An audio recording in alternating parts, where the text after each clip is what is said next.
Welcome to Strange History, where history's greatest mysteries come alive. From hidden secrets to ancient enigmas, we uncover the stories they don't teach in textbooks. If you love diving into the unknown, don't forget to like, share, and subscribe. Let's get into the video. A book that shouldn't exist. In the quiet vaults of Yale University's Voynich Rare Book and Manuscript Library rests a single object that has defied every code breaker, scholar, and scientist who has ever laid eyes on it. It's not large.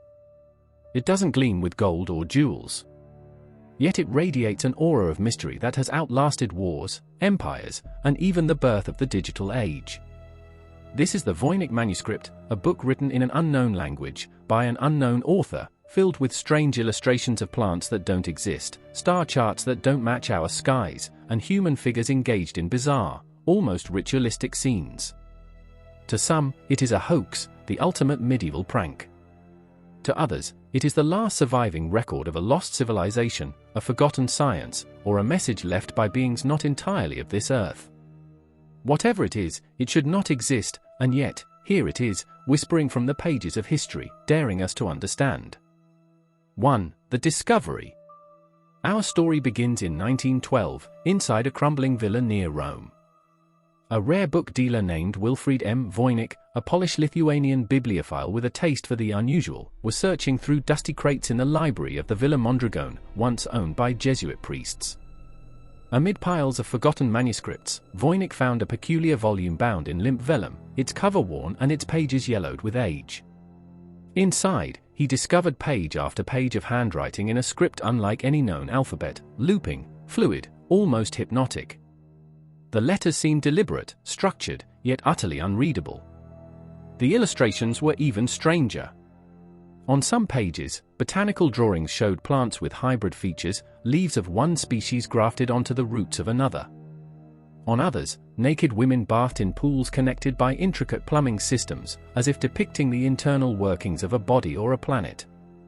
There were zodiacal wheels, star charts, and spirals that hinted at both astronomy and alchemy. Voynich realized immediately that he had found something extraordinary. He purchased the book, along with a collection of other manuscripts, and took it with him to London, not knowing that he had just reignited one of the greatest mysteries in human history. 2. The manuscript itself. Physically, the Voynich manuscript is modest. It measures about 23 by 16 centimeters, roughly 9 by 6 inches, and consists of 240 vellum pages, although evidence suggests several pages are missing. Each leaf is made of high-quality calfskin, carefully prepared and folded into quires. The text is written in a script now called Voynichese, flowing from left to right. There are no visible corrections, no smudges, no pauses. Whoever wrote it did so with confidence and precision, suggesting fluency, not random invention. Even stranger, the text follows linguistic patterns that mimic real language. Statistical analyses show it has syntax, rhythm, and repetition similar to human speech. This means it is not gibberish, at least, not random gibberish. The ink, the quill strokes, the consistency, all point to deliberate authorship. Radiocarbon dating of the parchment, conducted by the University of Arizona in 2009, confirmed that the vellum dates to between 1404 and 1438, the early Renaissance. That means the manuscript is genuine to that era, at least in material. But the writing system? The meaning? The author? Still unknown. 3. The first attempts to read the unreadable. When Voynich first revealed the manuscript to scholars in 1915, it created an immediate sensation. Experts in medieval languages, cryptography, and alchemy all rushed to see it. Voynich believed, or at least claimed, that it might be the lost work of Roger Bacon, the 13th-century English friar often called the father of experimental science. Bacon was known for his interest in alchemy, astronomy, and secret writing, making him a perfect candidate for such a strange book. Voynich even discovered a letter inside the manuscript that mentioned Emperor Rudolf II of Bohemia, who was known for collecting alchemical and occult works. The letter suggested the emperor had once purchased the book for 600 ducats, a fortune, believing it was written by Bacon himself. That claim added a layer of glamour to the mystery, but it also drew the attention of serious code breakers. 4. The cryptographers take over. During both world wars, cryptography became an exact science. As governments trained men and women to break enemy codes, some of those same minds turned their attention to the Voynich Manuscript. Among them was William Friedman, the legendary U.S. Army cryptanalyst who broke Japan's purple cipher in World War II. Friedman and his team studied the manuscript for decades, using the most advanced techniques of their time: frequency analysis, permutation testing, pattern mapping. They found something astonishing. The Voynich script was not random. The distribution of letters followed predictable patterns, suggesting grammar and structure. Yet despite decades of effort, Friedman and his team never cracked it. In the end, Friedman called it an unknown script representing an unknown language. Even modern artificial intelligence has failed. Algorithms trained on hundreds of languages cannot match it to any known human tongue. 5. A language not of this earth. The sheer uniqueness of the text has given rise to wild theories, and some of them, though fringe, have proven hauntingly consistent. Some believe the manuscript is a record of an ancient, lost civilization, one whose language predates Sumerian and Egyptian, preserved in code by medieval hands. Others suggest it was written by a being not human at all, an extraterrestrial observer attempting to describe Earth using its own symbolic logic. Supporters of the latter theory point to the plants; many appear biologically possible but do not match any known species. The astronomical diagrams seem to show planetary alignments that are not from our solar system. Could it be a message? If so, was it meant for us, or for someone else entirely? Theories multiply, but proof remains elusive. 6. The hidden structures of the text. Linguists studying the Voynich script noticed patterns far too ordered to be coincidence. Certain words appear only in specific sections, botanical words in plant pages, astronomical words in zodiac charts, and so on. That implies context-sensitive vocabulary, just like real languages. The text also exhibits what is called Zipf's law, a linguistic rule describing the frequency of words in natural language. For example, in English, that appears more often than and, which appears more than is, and so forth. Voynich follows this same mathematical pattern. This means whoever wrote it was not inventing nonsense, they were writing something meaningful, though perhaps not in a language we recognize. Could it be a form of constructed language, a proto-Esperanto of the 15th century? Or perhaps a cipher built on phonetic substitution? Every answer seems to raise new questions. 7. The Voynich illustrations, clues or distractions. The manuscript's drawings might hold its greatest secrets, or its greatest deceptions. In the botanical section, there are about 113 plants depicted, many with roots and flowers unknown to botany. Some resemble hybrids, half European herbs, half tropical flora. In the astronomical section, there are suns, moons, and starbursts, often surrounded by zodiac symbols, but not always those we recognize. The balneological section, perhaps the strangest, shows nude women immersed in interconnected pools of green liquid, flowing through tubes that resemble both plumbing and vascular systems. Some appear to be conducting energy through their hands.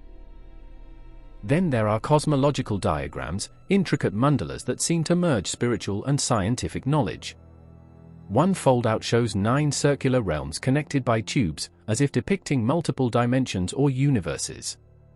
Were these symbolic? Medical? Mystical? Or were they, as some claim, blueprints of forgotten technology? 8. The Jesuit connection. When Voynich found the manuscript in 1912, it had been in the possession of Jesuit priests for centuries. The Jesuits were known for their vast intellectual networks, astronomers, linguists, mathematicians, and secret scholars of alchemy. Could the manuscript have been hidden deliberately within their archives? Records suggest that before Voynich acquired it, the book had passed through several hands, including George Besch, an obscure 17th-century alchemist from Prague, who complained in letters that he could not decipher the unreadable script. Besch later sent the manuscript to Athanasius Kircher, a Jesuit scholar famous for attempting to decode Egyptian hieroglyphs long before the Rosetta Stone was discovered. Kircher kept it in the Jesuit library, where it likely remained until Voynich stumbled upon it 250 years later. Why did the Jesuits keep it? Were they protecting it, or protecting the world from it? 9. The Uncracked Code. Over a century after its rediscovery, no one has decoded the Voynich Manuscript. Dozens of cryptographic systems, substitution, steganography, micrographic encoding, have all failed. Computer algorithms can simulate thousands of language models, yet none fit perfectly. Some AI analyses suggest the text could be encoded Hebrew, others point to Romance languages, and still others claim it's entirely artificial. Theories abound. A code hiding alchemical formulas.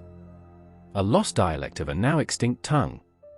A cipher created by an isolated genius. A message encoded for the future, not the past. Whatever it is, it continues to mock our understanding of language itself. 10. The Paradox of the Voynich. The greatest mystery of the Voynich manuscript is not just that it can't be read, but that it wants to be read. Every stroke of its ink seems intentional, its words almost within reach, its patterns teasing meaning. It feels alive, like a puzzle that shifts each time you look at it. Some researchers even report a strange sense of familiarity when studying it, as if the book were written in a subconscious tongue, one that humans once spoke before history began. Could it be that the manuscript was never meant for the conscious mind? That it communicates through symbol, rhythm, and intuition rather than grammar? Perhaps the question is not what does it say, but what does it awaken? Tracing shadows through the ages.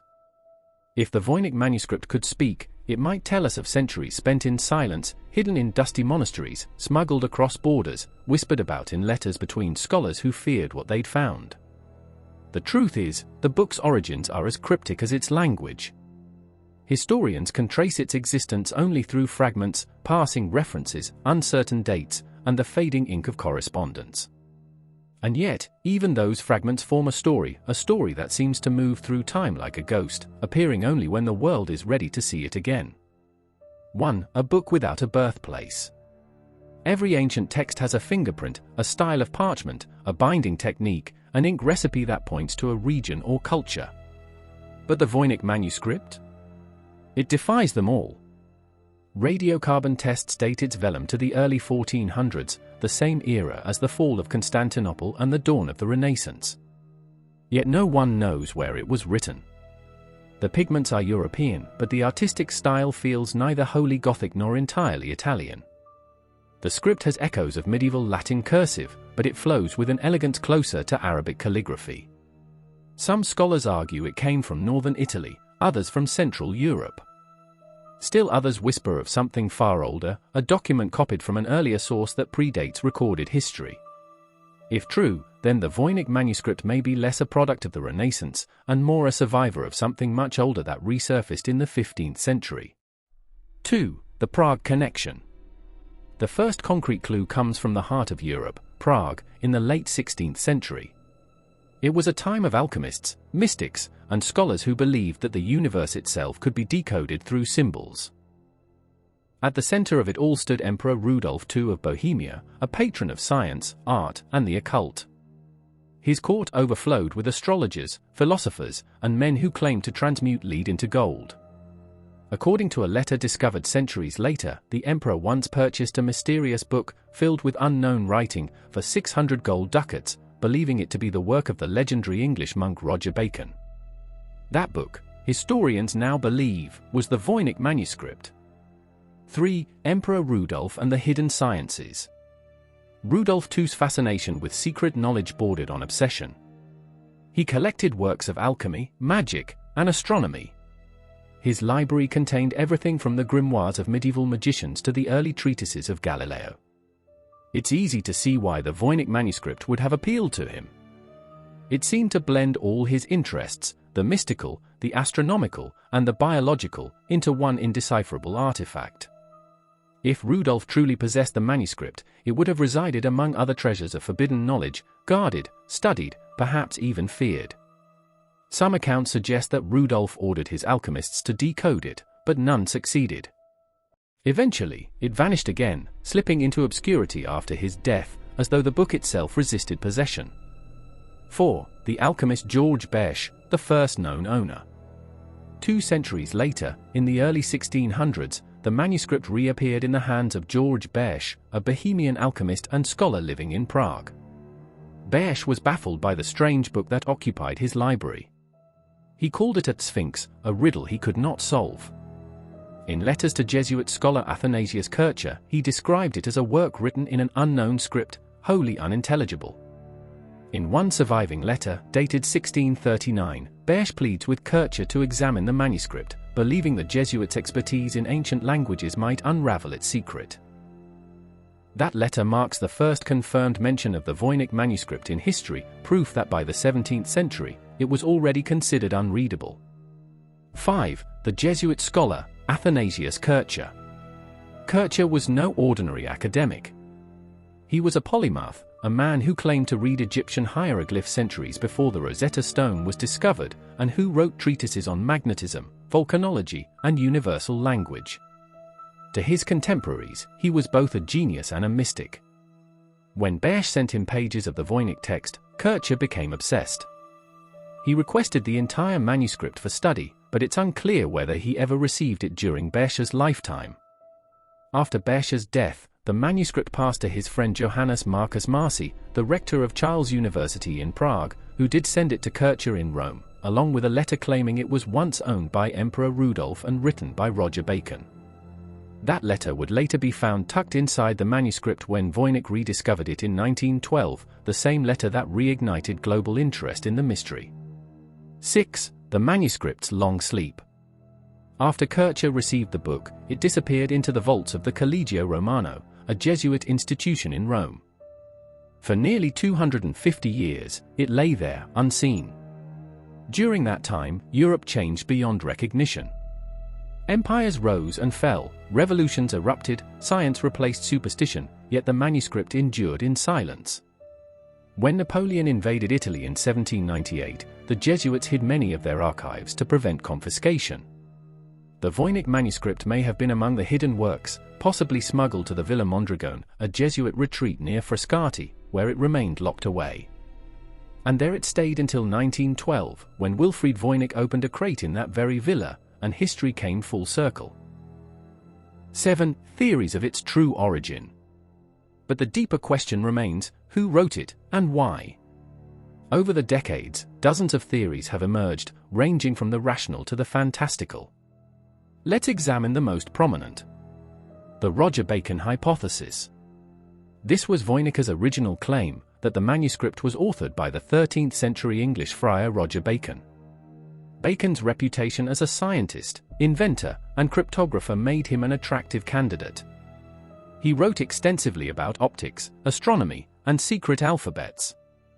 However, radiocarbon dating of the parchment places the Voynich manuscript at least 150 years after Bacon's death, effectively disproving this theory, unless the book is a later copy of his earlier lost work. The Voynich hoax theory. Some believe Voynich himself forged the manuscript to sell it as a lost Bacon text.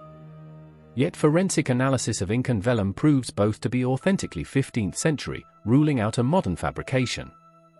The lost language hypothesis. Linguists propose that the manuscript is written in an extinct or unknown language, perhaps from Central Asia or the Caucasus, encoded in a unique script. This could explain its consistent internal logic. The alchemical code. Others suggest it was an alchemist's cipher, concealing formulas, medicinal recipes, or metaphysical secrets. The plant drawings and diagrams of human anatomy lend credence to this. The extraterrestrial or non-human theory. And then there's the theory that won't die, that the manuscript was not meant for human readers at all. Its otherworldly plants, impossible cosmology, and unfamiliar logic, some argue, could point to an intelligence beyond Earth, or beyond time itself. 8. The artists behind the ink. Whoever created the manuscript wasn't merely literate, they were an artist, scientist, and scribe in one. The handwriting is consistent throughout, suggesting a single author or an extraordinarily disciplined team. The illustrations show anatomical accuracy, suggesting familiarity with plants, biology, and astronomy.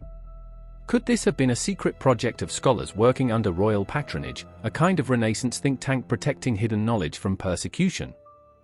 The Renaissance, after all, was a dangerous time to speak too freely about forbidden sciences. The Inquisition still loomed. Books were burned. Scientists like Giordano Bruno were executed for heresy.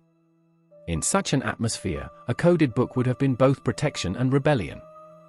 9. A language meant to conceal or transcend. If the Voynich Manuscript is truly written in a code, it's one of unprecedented sophistication, one that has survived every known decryption method. But what if it's not a code at all?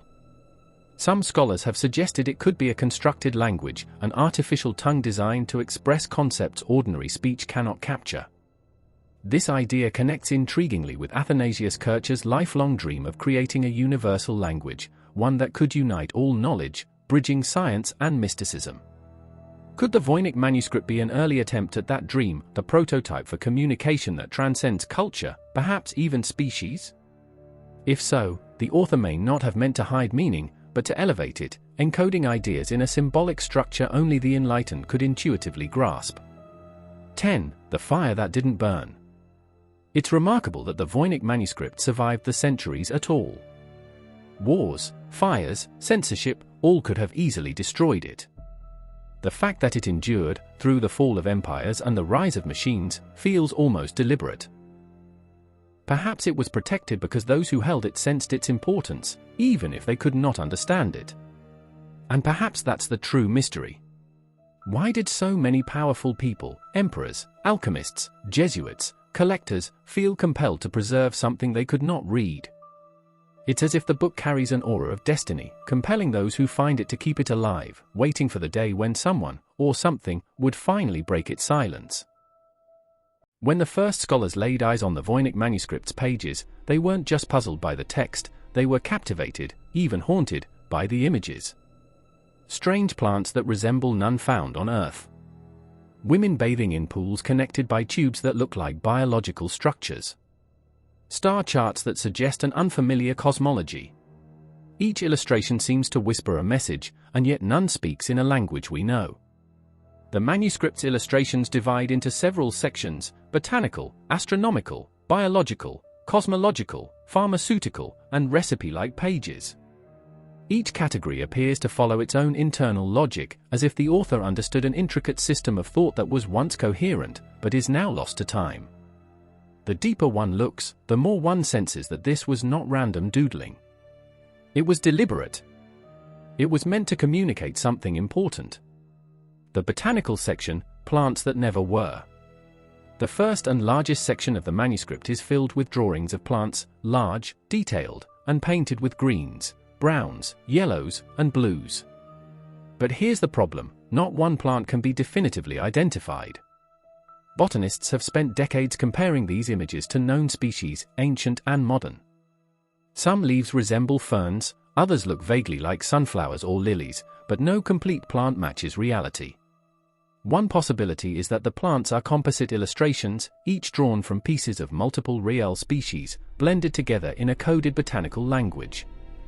Another theory suggests that these are depictions of extinct plants that once existed before the last ice age or in a forgotten land, perhaps a continent now lost beneath the seas. Yet others propose that the author was not describing physical plants at all, but spiritual or alchemical archetypes. Each leaf, root, and flower could represent elements, humors, or mystical energies. For example, one page shows a root shaped like a human liver. Was it a symbol of purification or rebirth? The colors, proportions, and patterns might correspond to secret recipes for elixirs of transformation. And then, there is a more cosmic hypothesis, that these are not earthly plants at all. Some researchers have noted that the flowers seem to bloom in impossible geometries, spirals, fractals, and root systems resembling neural networks. Could it be that these illustrations depict life as it appears on other worlds? Perhaps the scribe was transcribing knowledge from a visitor, or a dream from beyond Earth itself. The astronomical section, stars, suns, and unknown constellations. Moving deeper into the manuscript, one encounters diagrams of circular formations, many with sun-like centers surrounded by concentric rings and tiny stars. Some resemble astrological charts, others like exploded diagrams of celestial mechanics. The symbols don't correspond directly to any known zodiac system, though a few faintly resemble medieval representations of constellations. One page, for instance, features 7 stars connected by fine lines to a central circle, which some believe might represent the Pleiades or the 7 classical planets. Another shows a massive, swirling disk, some interpret it as a solar system, others as a wormhole or dimensional gateway. What's even more confounding is the repeated appearance of female figures intertwined with these astronomical motifs. Naked women are seen emerging from stars, holding stars, or bathing beneath them. Could this represent cosmic birth? The descent of souls? The divine feminine as a celestial force? Some modern theorists have drawn parallels between these images and ancient Mesopotamian star lore, where goddesses such as Inanna or Ishtar were linked to the planet Venus.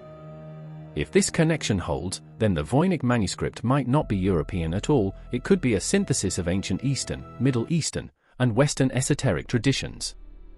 But the astronomical section also carries a chilling undertone. Certain diagrams resemble not constellations but mechanisms, almost as if they depict technology. One illustration shows a wheel within a wheel, surrounded by dots that could be interpreted as planets or even atoms. Was this an early diagram of the microcosm mirroring the macrocosm? Or something more? The biological section, the mysterious women.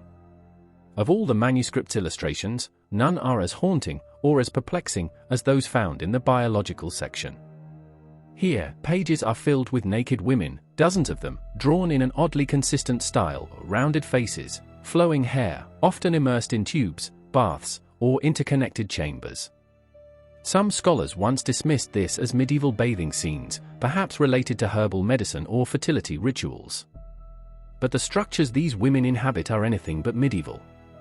The tubes, vessels, and pools they're immersed in look strangely anatomical. Some appear to connect to organs, veins, or perhaps energy pathways. One drawing shows women walking through what looks like a transparent conduit filled with a flowing substance, emerging into a pool where others wait. Some see in this a symbolic depiction of birth or spiritual transformation. Others see something even stranger, an ancient understanding of biological engineering, as though the scribe had glimpsed how life moves through unseen systems of energy, reproduction, or consciousness. If this section does encode biological knowledge, it's a kind unknown to modern science, one that merges spirituality, anatomy, and cosmology into a single vision of existence. The cosmological section, a universe of hidden geometry. Beyond the stars lies the manuscript's most enigmatic imagery, the cosmological diagrams. Spirals, spheres within spheres, geometric patterns overlaid with unknown text.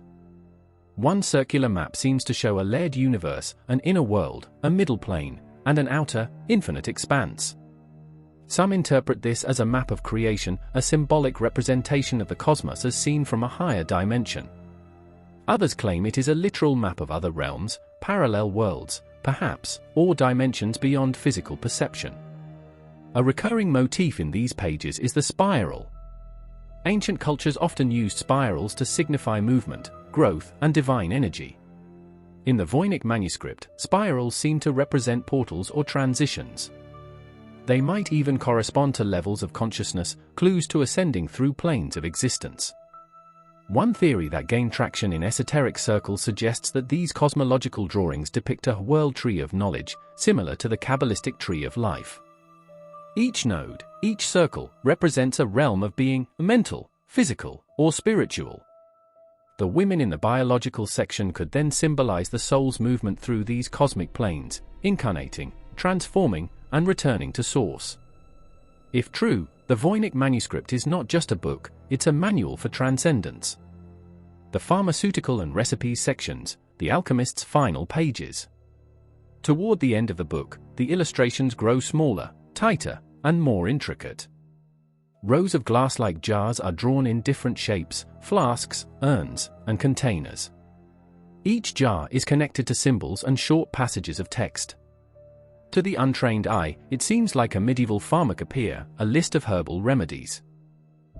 But to those familiar with alchemy, these jars could be more than medicine, they could represent philosophical vessels, containers of transformation. The process of mixing herbs may symbolize spiritual purification, distillation, or the great work of turning the base self into gold, the alchemical metaphor for enlightenment. If we connect all sections, the plants, the stars, the women, and the jars, we begin to see a pattern. The manuscript seems to trace a journey from the material, plants, to the celestial, stars, to the spiritual, women, and transformation. Each section builds on the previous, suggesting an encoded process of ascension. It's as if the book is a roadmap for awakening, an ancient technology for evolving consciousness. The hidden language of symbolism.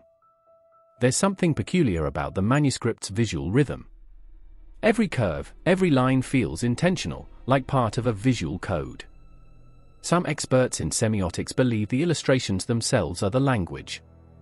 The text and images together form a dual-layered cipher, meaning that you can't decode one without the other. Others have noticed patterns in the illustrations that mirror fractal geometry, a self-repeating mathematical structure found throughout nature, from snowflakes to galaxies. Could it be that the author of the Voynich Manuscript understood the mathematical language of the universe long before modern science rediscovered it? If so, we're not just dealing with a mysterious book, we're confronting an artifact of knowledge that transcends time, language, and civilization. The unanswered question. As we reach the end of the illustrated sections, one cannot help but wonder, who was this made for? Who was meant to read it, or rather, see it? If the Voynich Manuscript was indeed a manual for transformation, perhaps it wasn't intended for ordinary human eyes.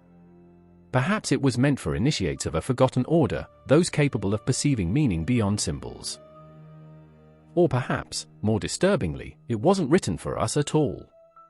Some suggest the author may have been translating something not human, knowledge from another intelligence, preserved in symbols to prevent misuse. If that's the case, the book's real language might not be lost, it might simply be beyond human comprehension. The Voynich Manuscript remains a mirror.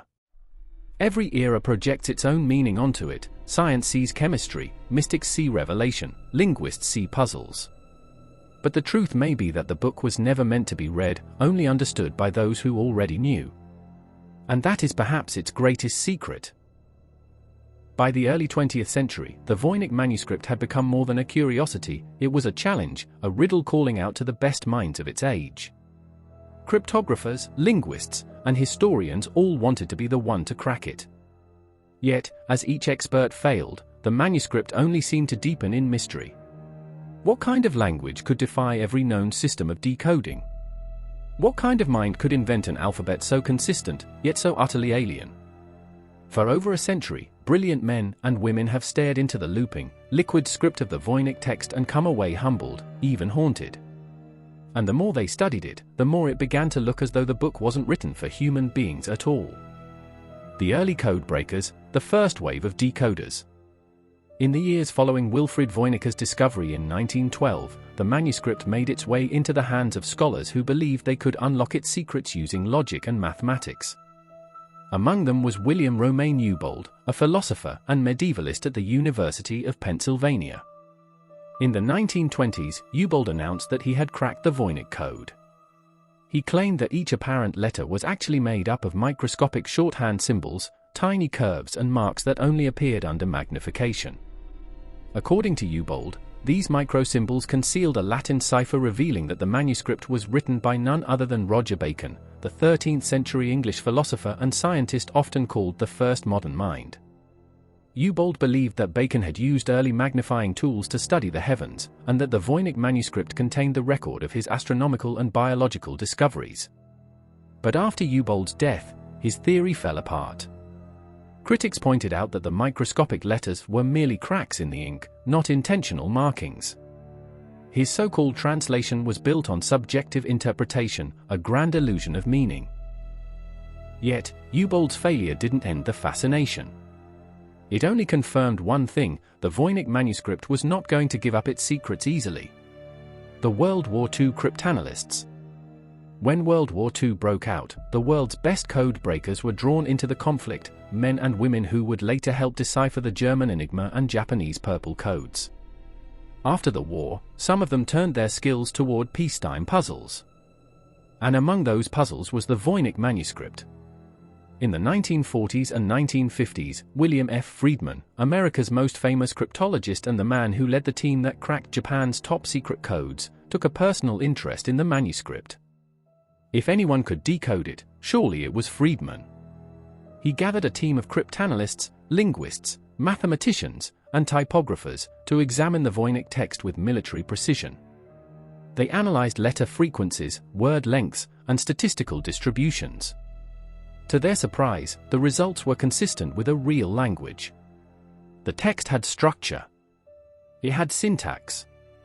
It was not random scribbling or gibberish. But there was a catch. The language didn't match any known human tongue. Friedman's team tried every known cipher system: substitution, transposition, polyalphabetic, homophonic. None worked. They even proposed that the text might be written in an artificial language, an invented system like Esperanto, centuries before such a concept existed. Friedman himself eventually concluded that the manuscript's mystery might never be solved by conventional cryptography. He called it an unreadable cipher. The linguists enter the fray. By the late 20th century, linguists joined the hunt. Many saw in the text patterns that suggested natural language. Certain symbols appeared more frequently at the beginning or end of words, and some sequences repeated in a rhythm not unlike poetry. Computational linguist Jack Guy proposed that the manuscript might represent an East or Southeast Asian language, written in a European-style script. Others suggested it could be a form of glossolalia, language-like speech produced in trance states, often seen in spiritual experiences. One of the most controversial theories came from Gordon Rugg, a British researcher who argued that the Voynich manuscript might be an elaborate hoax. Using a technique known as the Shkardang grill, Rugg demonstrated how one could create text that mimicked linguistic structure without actually meaning anything. But even this theory has problems. Why would someone in the 1400s go to such extreme lengths to create meaningless text, filling hundreds of pages with consistent, rule-bound writing and detailed illustrations? For what purpose, and for whom? And then there's the mathematical regularity. Statistical analysis shows that the Voynich script behaves like natural human language, but not any human language we know. That paradox remains one of its strangest features. A language from the stars? In the 1970s and 1980s, a new generation of theorists began exploring more unconventional ideas. Some proposed that the Voynich manuscript script might not be earthly at all. The text's repeating glyphs and limited alphabet, around 25 to 30 symbols, reminded some of computer code, or even the structured symbolic language of mathematics. Could the manuscript be a translation of information received from a non-human intelligence, perhaps through visions, trance, or contact? This theory gained traction among ufologists and fringe researchers who saw the Voynich manuscript as a record of ancient contact between humans and advanced beings. They pointed to the plant drawings, half organic, half mechanical, as evidence that the author had seen life forms from another world. One recurring claim is that the manuscript was channeled, not written, that the scribe was merely recording what was shown to them by an otherworldly or spiritual entity. But whether one believes in aliens or not, the manuscript's resistance to interpretation feels almost designed. It's as if the author didn't want the knowledge to be accessible, at least, not yet. The computational revolution. The 21st century brought new tools, artificial intelligence, pattern recognition, and statistical modeling. Surely, with modern computing power, we could finally decode what human minds had failed to decipher for centuries. In 2013, researchers at the University of Alberta fed the Voynich text into an AI model trained on 380 languages. The result? The system tentatively suggested that the manuscript might be written in Hebrew, but encoded through letter substitution. However, when translations were attempted, the output was nonsensical, more like scrambled poetry than meaningful sentences. Others have run similar tests with Latin, Turkish, Nahuatl, and even constructed languages. Each attempt produced fragments of potential meaning, but never a coherent message. This raises a haunting possibility: maybe the Voynich manuscript's language isn't meant to translate. Maybe it's a non-linear system, a multidimensional script where meaning depends on geometry, pattern, and symbol position, not simple phonetics. In other words, Perhaps the Voynich Manuscript isn't a book to be read, but a structure to be decoded visually and energetically, like a map of consciousness itself. The sounds of the unspoken. A few daring linguists have tried to pronounce the Voynich text, assigning hypothetical phonetic values to the symbols. When spoken aloud, it produces a rhythmic, almost melodic flow, strange, hypnotic, and hauntingly beautiful. To some listeners, it feels ancient and sacred, as if the sounds resonate on a deeper frequency. Others describe it as eerily familiar, like hearing a language one once knew in a dream. Could the Voynich script represent a vibrational language, one meant to be spoken, not read? In mystical traditions, sound carries power. Chanting certain syllables is believed to alter consciousness. If the Voynich language was constructed to encode vibration rather than meaning, it might have been designed to trigger altered states of awareness. That would explain why so many who've studied it report an uncanny effect, sleepless nights, strange dreams, a sense of déjà vu.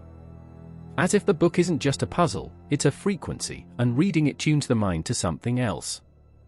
When the decoders lost themselves. Throughout the 20th century, there have been countless stories of researchers who became obsessed with the Voynich Manuscript. Some devoted their entire lives to it. A few even lost their sanity. One researcher claimed he began seeing Voynich symbols in his dreams, carved into stone walls and reflected in water. Another, an Italian cryptologist, spent decades trying to decode just one paragraph, before burning all his notes and refusing to speak of it again. Whether psychological or supernatural, the manuscript seems to exert a subtle influence over those who approach it too closely. Like a mirror that reflects not truth, but the content of the mind itself. Perhaps that is its real genius. It cannot be read because it is not a story, but a test. A test of perception, of patience, of obsession. A cipher of consciousness. In the end, the Voynich manuscript remains defiant. Every effort to classify it, decode it, or dismiss it only deepens its mystery. It behaves like a language, but not one we can understand. It reflects human thought, but not in a form we can follow. It is both familiar and alien, scientific and mystical, ancient and futuristic. Maybe the reason no one has broken the code is because the book was never meant for a single reader. Perhaps it's a work of collective consciousness, something that reveals itself only when enough minds reach the same frequency of understanding. Or maybe, just maybe, it's not meant to be solved at all. Because some secrets are not hidden. They are protected.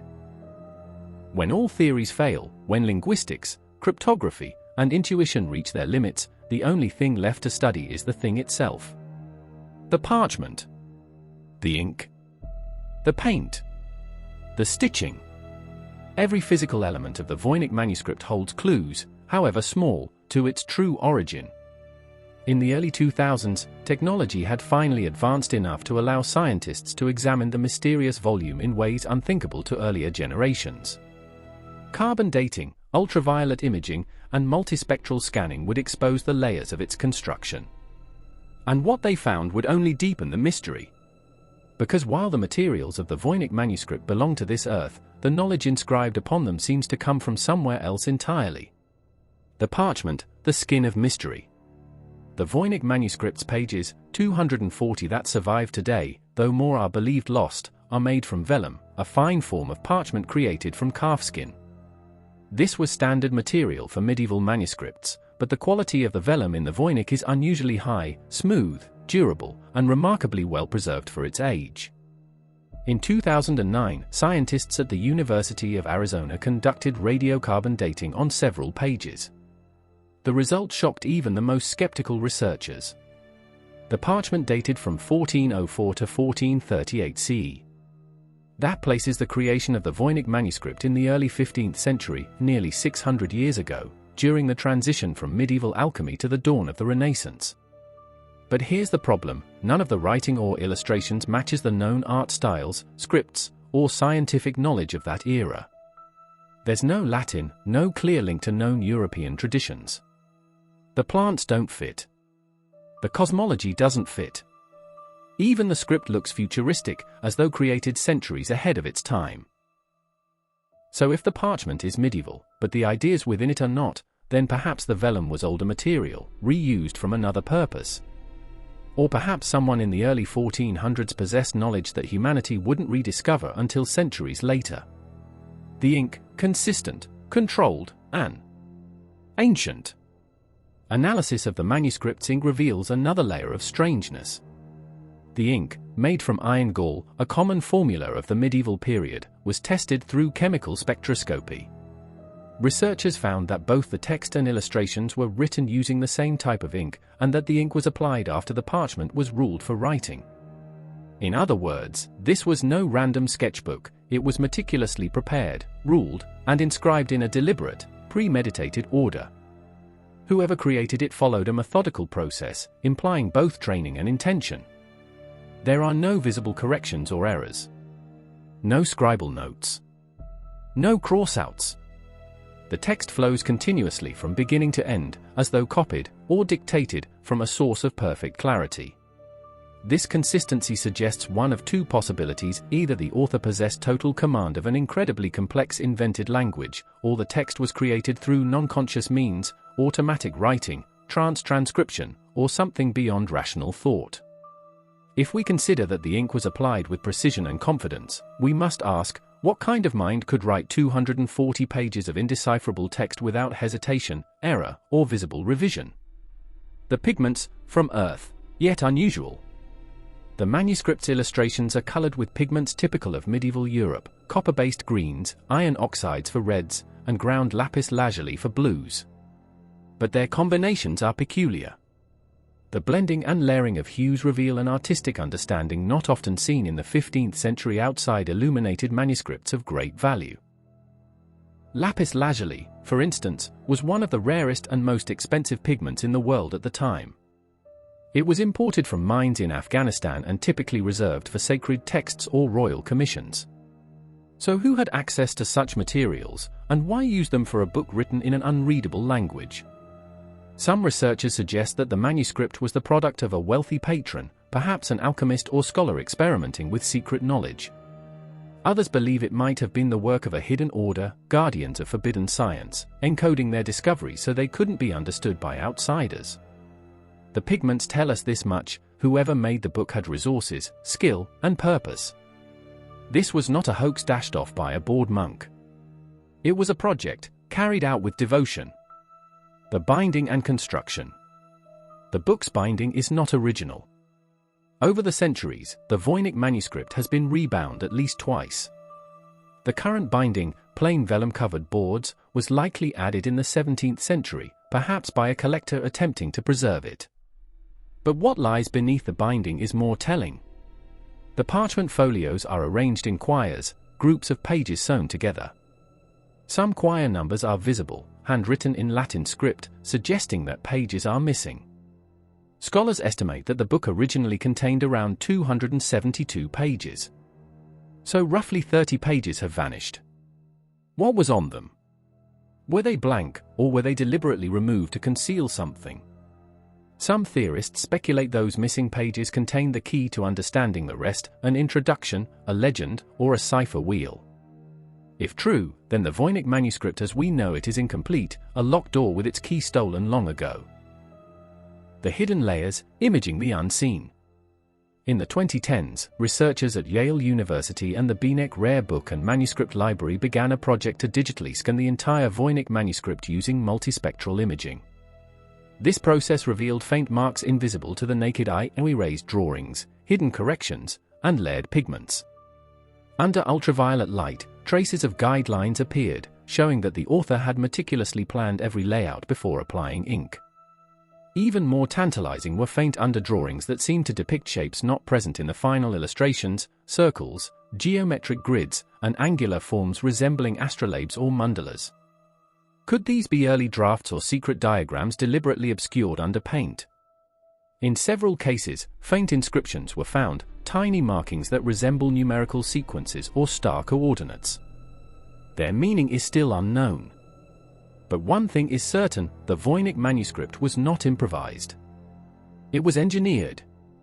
The question of provenance. If we can't identify the author, perhaps we can trace the manuscript's journey. After Wilfried Voynich acquired it in 1912, he found an old letter tucked inside, dated 1665. It was written by Johannes Marcus Marci, a Bohemian physician, addressed to the Jesuit scholar Athanasius Kircher. In the letter, Marci claims that the mysterious book had been owned by the Emperor Rudolf II of the Holy Roman Empire, who reigned from 1576 to 1612.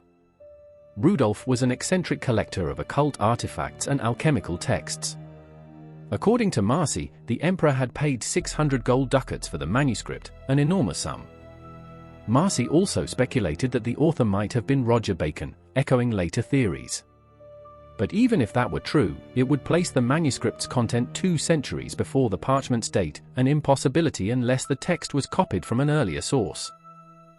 This letter is our only historical breadcrumb, linking the Voynich to Rudolf's Prague court, a hub of mysticism, alchemy, and secret knowledge. Could it have been created by the Emperor's circle of alchemists, men like Edward Kelly and John Dee, who claimed to communicate with angels in a language called Enochian? The similarities between Enochian script and Voynich symbols are striking. Both are smooth, looped, and eerily rhythmic. Both were said to be revealed by higher intelligences. And both remain untranslated. The pattern of secrecy. Every time science peels back a layer of the Voynich manuscript, new questions emerge. Carbon dating gave us a date, but not a name. Chemical analysis gave us earthly pigments, but alien ideas. It's as though the book resists being known. Some researchers have noted that the manuscript seems designed to appear ordinary on the surface, parchment, ink, illustrations, but to hide extraordinary information within its patterns. If true, the Voynich may represent a kind of esoteric encryption, using art and form as camouflage. In this view, the manuscript's physicality is not just material, it's symbolic. The animal skin represents the human vessel, the ink symbolizes the soul, and the text is the divine breath within. The book itself may be an alchemical allegory, a reflection of the great work, transmuting matter into spirit. And perhaps that's why it cannot be read. Because its true meaning was never meant for the intellect, but for the initiate. The possibility of a copy. There is one more unsettling theory. What if the Voynich manuscript is not the original at all? What if it is a copy, a medieval reproduction of something far older, perhaps a remnant of a lost civilization? This could explain why the parchment is medieval but the ideas are timeless. It could also account for why the script is so uniform, almost mechanical.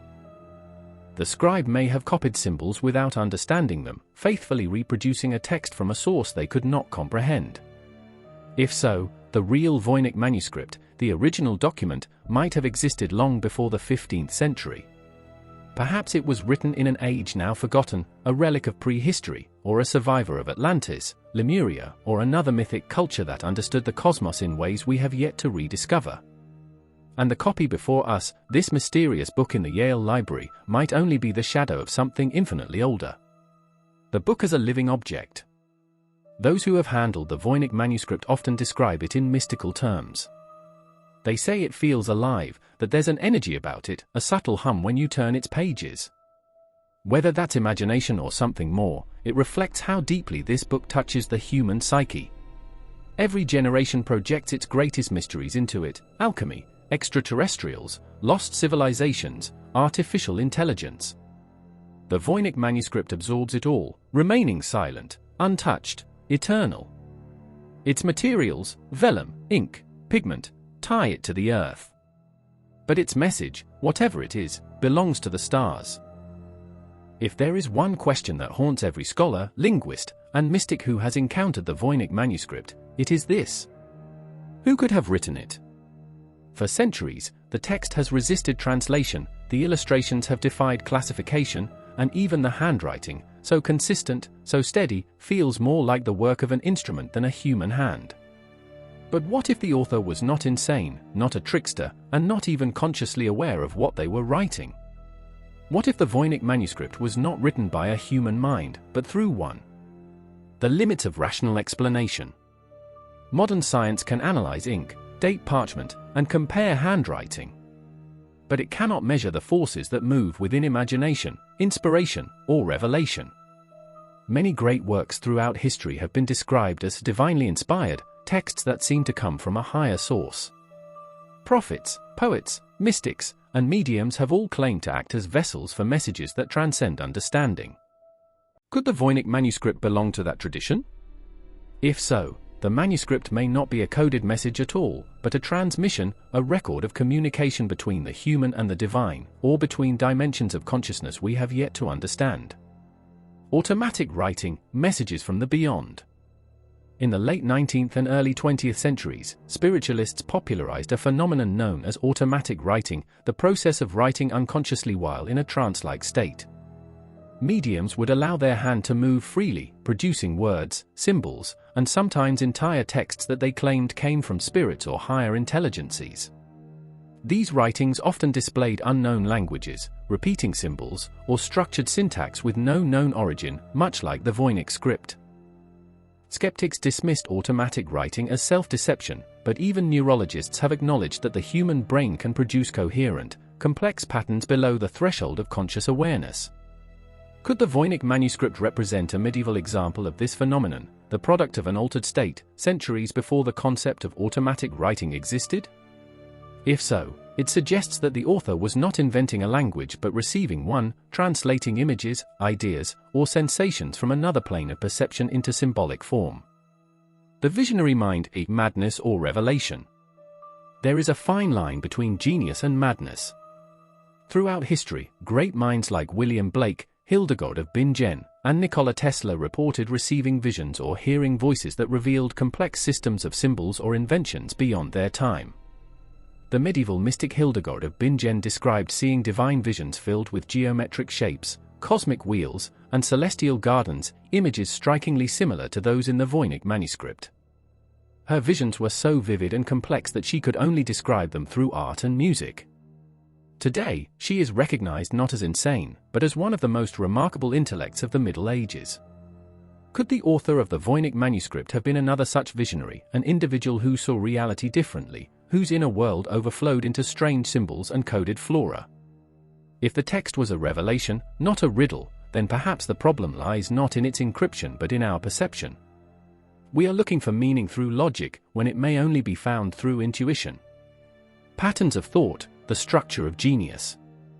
When computer scientists analyzed the Voynich text, they discovered something astonishing. Its structure follows Zipf's law, the same statistical pattern found in every natural human language. In other words, even though no one can read it, the manuscript behaves as if it were readable. The distribution of word lengths, the repetition of prefixes and suffixes, and the rhythmic flow of phrases all mirror natural language patterns. This fact alone challenges the idea of hoax. A forger could not have randomly produced 240 pages of text that obeys linguistic laws centuries before those laws were even discovered.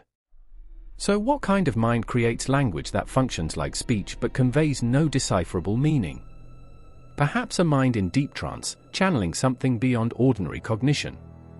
Or perhaps, as some have speculated, the writer was tapping into a collective unconscious, a well of symbols that lies beneath all human language. The collective unconscious and the archetypal code. Psychologist Carl Jung proposed that deep within the human psyche lies a shared layer of symbolic knowledge, the collective unconscious, expressed through universal archetypes, the mother, the serpent, the tree, the cosmos. The Voynich Manuscript is filled with such archetypes. Women bathing in circular pools, plants merging with stars, cosmic wheels turning within themselves. These are not random fantasies, they are ancient symbols of creation, rebirth, and the cycle of life. Viewed through Jungian eyes, the Voynich Manuscript may be a map of the inner world, a coded representation of spiritual transformation, the alchemical process by which matter becomes spirit and ignorance becomes wisdom. Every symbol, every plant, every strange creature could represent stages of psychological evolution. The text, then, might be a form of symbolic communication, not meant to be read by the intellect, but experienced by the subconscious mind. Was the author in an altered state? Neurologists studying creativity and trance have noted that deep meditative or ecstatic states can alter brain function, producing spontaneous, coherent output that bypasses rational control. Such states can generate entirely new symbols or languages unique to the individual's perception, much like glossolalia, or speaking in tongues.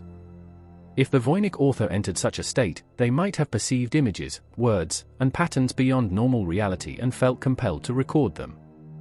In this view, the manuscript becomes a map of consciousness itself, a record of one person's journey through the inner dimensions of mind and spirit.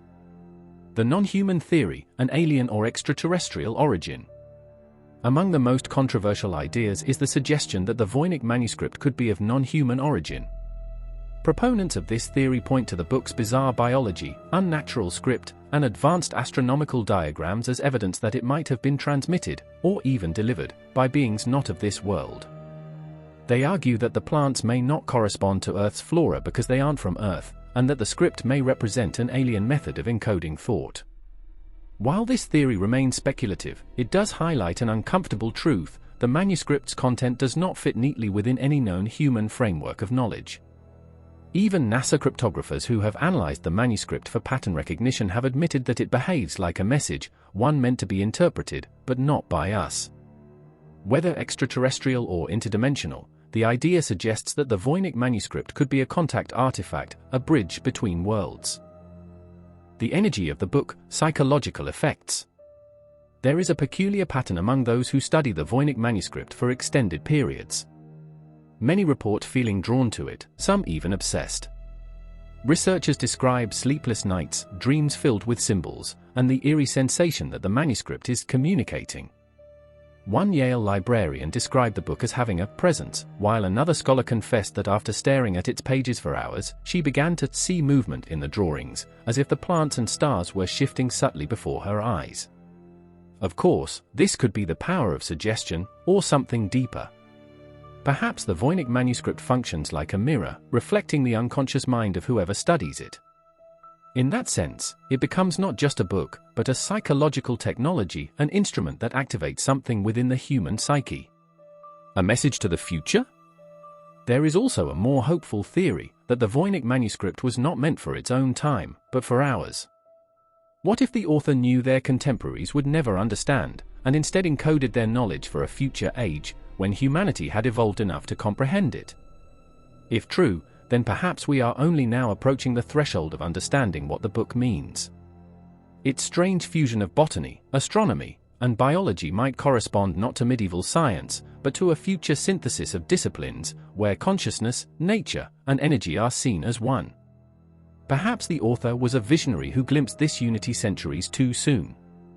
The voice beyond time.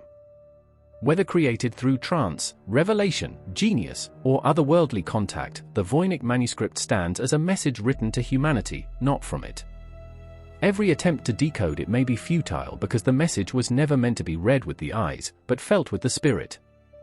Maybe that's why no cipher works, and no translation fits. Because the true purpose of the Voynich manuscript may not be to communicate information, but to awaken curiosity, the divine spark that drives all discovery. Perhaps the mystery itself is the message. For over 5 centuries, the Voynich manuscript has defied every human attempt at comprehension. Cryptographers, linguists, alchemists, and mystics have all stood before its pages and walked away defeated.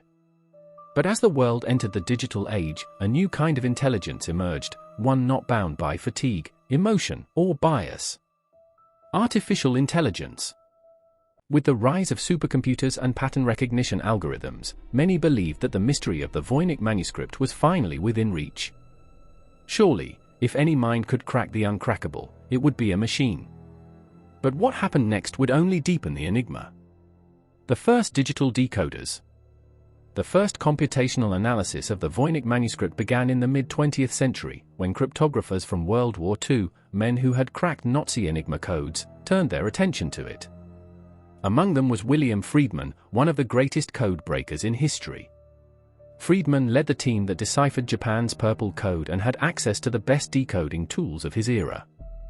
He and his wife Elizabeth, also a world-class cryptanalyst, spent years studying the manuscript. They applied frequency analysis, letter distribution tests, and substitution algorithms. Their conclusion? The Voynich manuscript was not gibberish. It followed linguistic rules.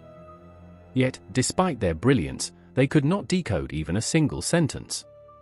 When Friedman died in 1969, his notes contained one haunting statement. "The text makes sense. It must. But it is not for us." The rise of modern algorithms.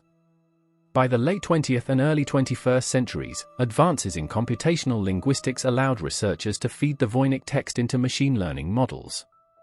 In 2014, a Canadian computer scientist named Stephen Bax used linguistic algorithms to identify several possible word meanings.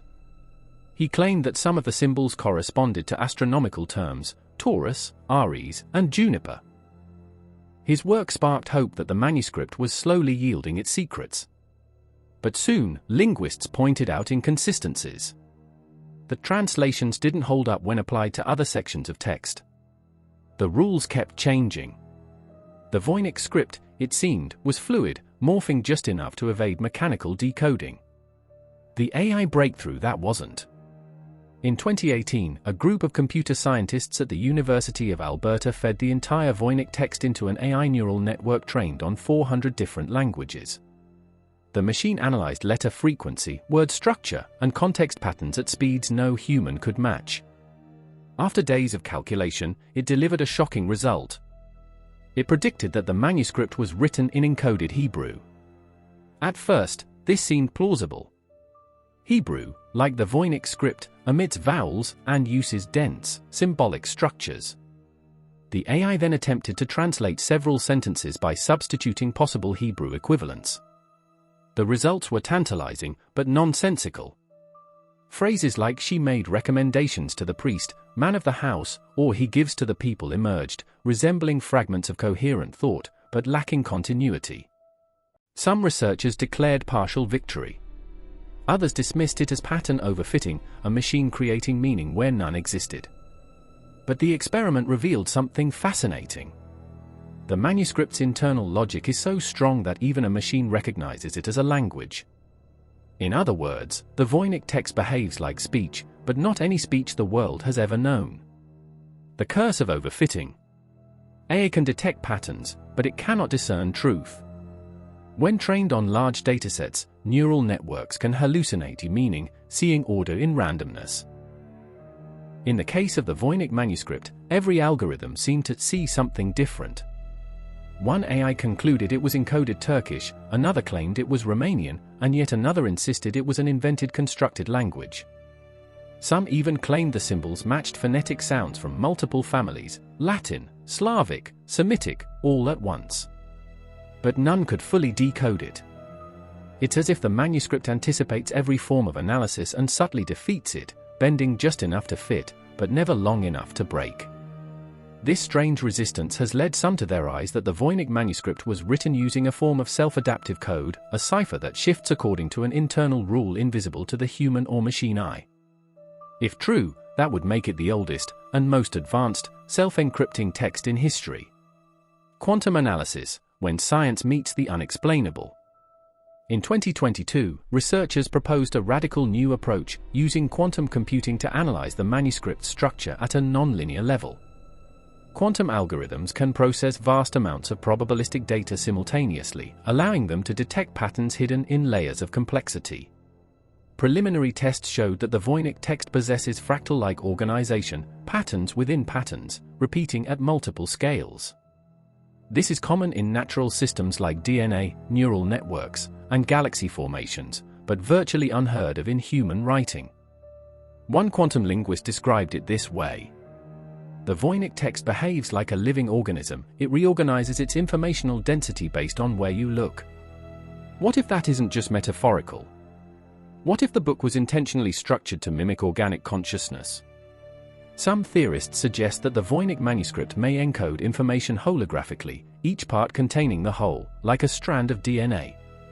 This would explain why no section can be deciphered independently. The meaning might exist not linearly, but in relationship, across the entire book. If so, it's not a book to be read. It's a consciousness to be interfaced with. The psychological firewall. There's another explanation that has both mystified and frightened researchers, that the Voynich manuscript might have a built-in psychological defense, a kind of mental encryption. Every person who studies it sees something different. Linguists see structure. Mystics see revelation. Botanists see impossible plants. Astronomers see alien stars. It's as if the text adapts to the observer. Could the manuscript's true language be psychological resonance, a form of communication designed to engage intuition rather than intellect? If so, artificial intelligence, which lacks intuition, may never unlock it. In fact, the very quality that makes AI powerful, its detachment from emotion, could be the barrier preventing it from understanding something that was never meant to be decoded by reason alone.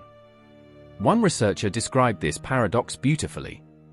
The Voynich manuscript isn't hiding its meaning, it's reflecting ours. The AI that dreamed of the Voynich. In 2024, a private research collective fed high-resolution scans of the Voynich manuscript into a text-to-image diffusion model, the same kind of AI used to generate digital art. The goal was to see what images the machine would produce if asked to complete missing parts of the manuscript. What it created was unnerving. The AI generated new pages filled with symbols and imagery that perfectly matched the Voynich style: plants that don't exist, women in circular pools, swirling galaxies. Yet when compared to the real manuscript, none of these images were duplicates. They were originals. It was as if the AI had entered the same creative space as the original author, an echo of a consciousness long gone, still resonating through digital machinery. This experiment raised profound questions. Did the AI simply replicate visual style, or did it tap into the same archetypal source that the Voynich author accessed centuries ago? Had the machine, in its cold calculation, accidentally dreamed the same dream? When machines meet mysticism. The convergence of artificial and human intelligence around the Voynich manuscript feels almost poetic. Both struggle to comprehend it. Both generate meaning from mystery. If the manuscript was created as a bridge between consciousnesses, human and divine, earthly and cosmic, then perhaps it is fitting that it now challenges another form of intelligence entirely artificial. In a sense, the Voynich manuscript has become a test, not only of our technology but of our understanding of intelligence itself. For if even the most advanced AI cannot decipher a message, then what does that say about the message? Perhaps it is not encrypted at all. Perhaps it exists beyond the reach of linear thought, accessible only through intuition, vision, or faith. A living mystery. After 5 centuries, the manuscript continues to evade not only comprehension but also closure. It exists in a strange state between knowledge and myth, always inviting, never revealing. In an age where AI can generate novels, compose symphonies, and mimic human emotion, the Voynich manuscript stands as an unyielding sentinel, whispering one truth. There are still things in this world that machines cannot understand, because they were never meant to. The book remains, silent and eternal, waiting not for code breakers, but for the right kind of mind, one that sees not with the eyes, but with the soul. The more we stare at the Voynich manuscript, the more it feels alive. Its pages breathe with age, its ink glimmers faintly under the right light, and its margins whisper traces of a hand that knew something we do not. For centuries, we've tried to read it, yet maybe the secret has never been in the words, but in the pages themselves. Modern science has shown that books are not just vessels of text, they are physical witnesses to history. Every fiber, stain, and molecule can tell a story.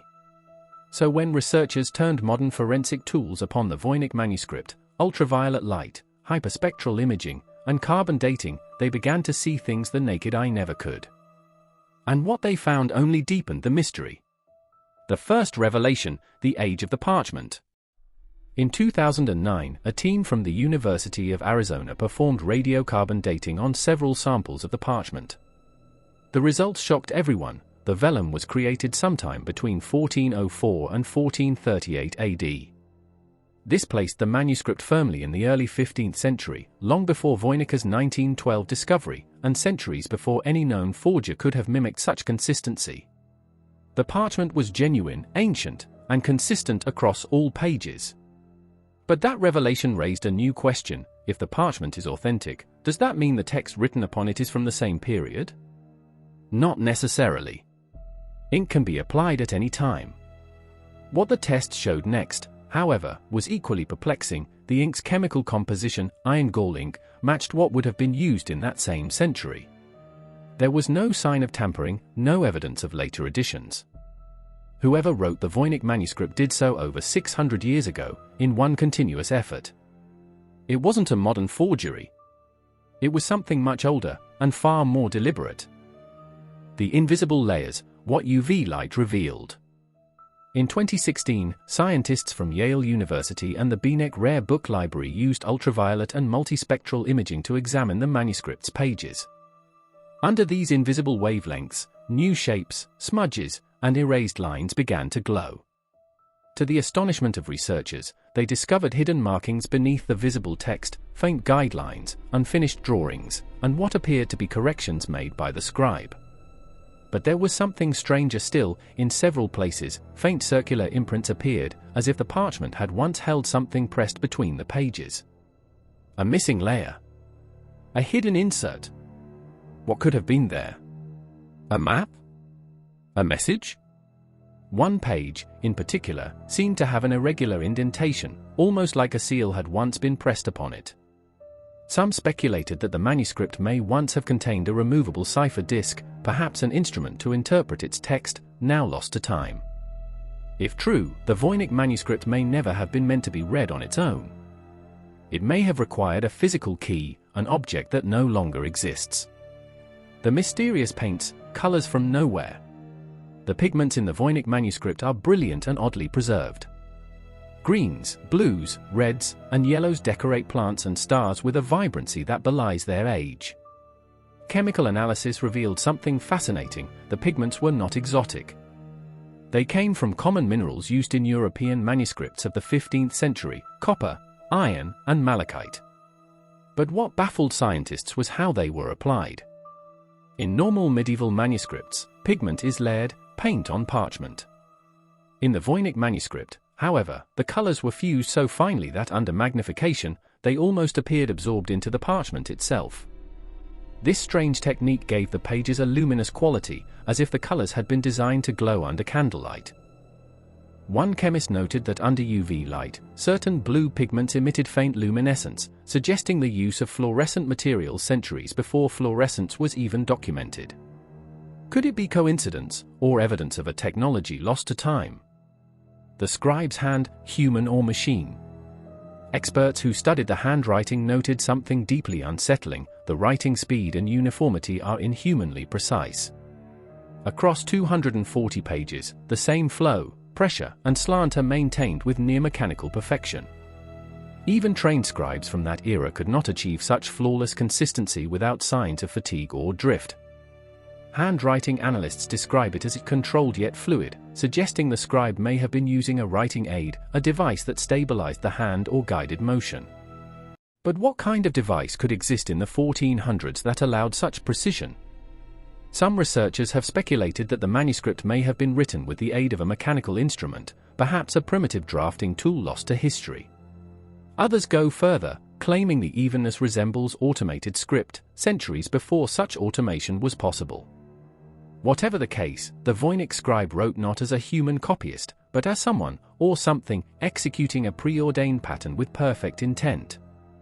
The binding, clues in the leather. The manuscript's binding offers another layer of clues. The current cover is not original, it was added in the 17th century, but traces of the original binding cords remain inside the spine. Those fragments revealed something curious: the sewing holes were offset and irregular, implying that the pages were once arranged in a different order. In other words, the Voynich manuscript we see today may not be assembled as it was meant to be. Its narrative sequence could be scrambled. If that's true, the text's apparent randomness might not be randomness at all, but the result of a missing structure. Perhaps, when the pages were reordered centuries ago, the code lost its alignment. This realization led some scholars to a chilling possibility. The book may not be unreadable. We may simply be holding it upside down. Hidden watermarks, a message in the parchment. Using transmitted light, researchers discovered faint watermarks embedded in several folios, tiny designs impressed during parchment preparation. These watermarks matched symbols used by paper makers in northern Italy and southern Germany in the early 15th century. Yet one mark stood out, a strange cross-like symbol surrounded by circles, not found in any known catalogue of medieval paper marks. When digitally enhanced, it resembled a geometric sigil, possibly alchemical in nature. Some believe this watermark might represent the true signature of the manuscript's maker. Others think it was a protective seal, an occult mark meant to guard the knowledge within from those unworthy to understand it. The ciphered illustrations are maps of the invisible. When astronomers examined the circular diagrams under infrared scanning, they noticed hidden microlines etched into the paint itself, lines invisible to the naked eye. These faint grooves form grids, radial arcs, and geometric intersections. When digitally mapped, they correspond to precise astronomical coordinates, though not matching our known constellations.